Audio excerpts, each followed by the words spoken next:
এই যে শাকগুলো দেখেছেন ওগুলো আমি বেছে কেটে রেডি করে নিয়েছি। কারণটা হলো আজকে 14 শাক খায়, আর আজকে সন্ধ্যার সময় 14 বাটিও দেওয়া হয়। আর কালকে যা রেঁধেছি ওইটা আজকে একটু খাবো। আর ওইটা খাওয়ার সময় বলা হয় আশ্বিনে রাঁধে কার্তিকে খায়, যে যা মাঙ্গে সে তা পায়। আজকে নিরামিষ খাওয়া হয়।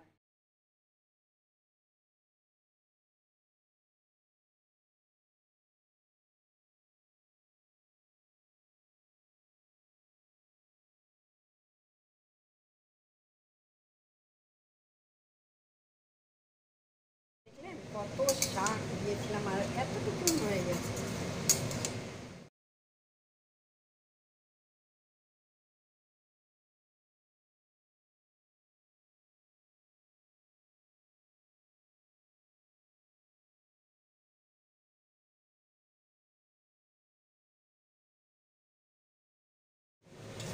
কষাতে থাকবেন, এটা কষিয়ে কষিয়ে একদম এরকম করে